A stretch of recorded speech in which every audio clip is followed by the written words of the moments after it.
My name is Georgia Roark. I am an 8th semester nursing student.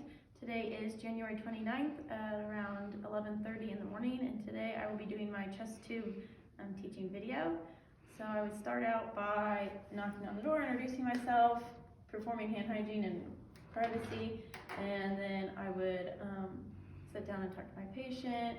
So I tell my patient, my patients come in with a tumor that's caused accumulation around their lungs and their pleural cavity. So I want to make sure that I tell them that they're going to be having a chest tube placed.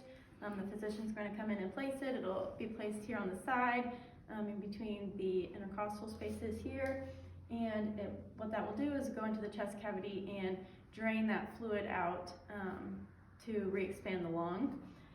So I would tell my patient that there's a tubing that will connect to this here, which is what's going to go into the side of their chest, and that we'll give some medication to make it less comfortable or less uncomfortable, and we'll be with them the whole time to assess vitals and respiratory rate and all of that, as well as the chest tubing will be sutured in with a dressing, an airtight dressing around it, which I will be, or the nurse will be coming in and assessing every shift, and making sure there's no leakage or drainage or anything that would indicate maybe it needing to be changed.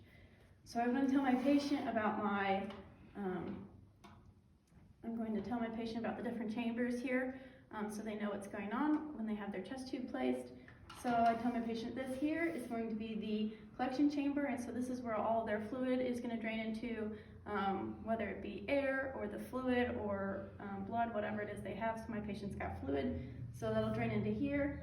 I would tell my patient that a nurse is going to come in each shift, and they'll mark where the fluid is, make a little tally mark with a Sharpie, and put their initials and the date and the time, and document that.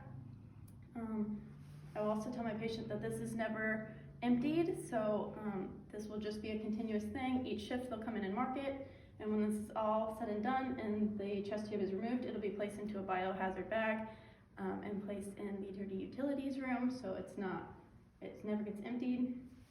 I'll tell my patient about the water chamber here. So this will always be filled up to 2 centimeters with water.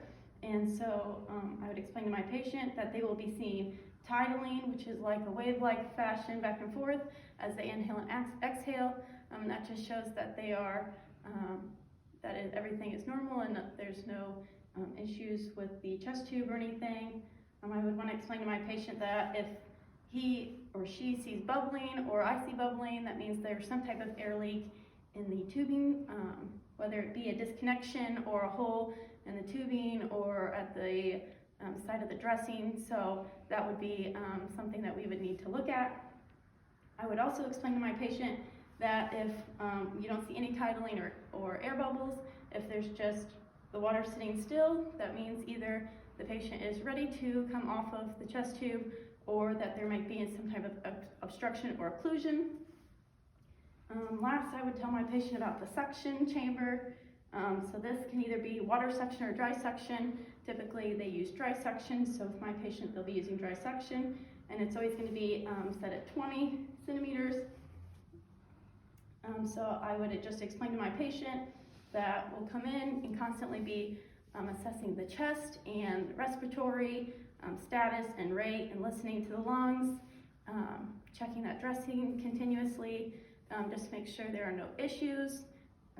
I would also explain that whenever my patient is ready to come off the chest tube, the provider, the doctor, or their physician will come in based off of x-rays and everything to show that they are better and ready to come off of it. They will come in and remove the chest tube, and it's typically 2 to 3 days, but it varies with each patient.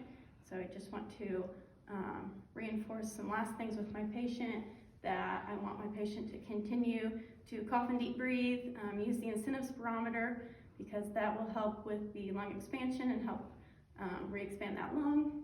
I would also want to tell my patient that if he or she is needing to get up to walk or to the bathroom, to press the call light because it can be uncomfortable, and we want to make sure that this is coming with them everywhere they go, and if we want it to stay below the chest, so we want it to be down on the side, to the side of them, so we want to make sure that they call, and then I would just reassure my patient that we will continue to assess, and lastly, I do remember one thing that I want to teach my patient is if there is any type of crackling, or when you're pushing around on the side here and you feel or hear a Rice Krispie type thing, that is subcutaneous emphysema.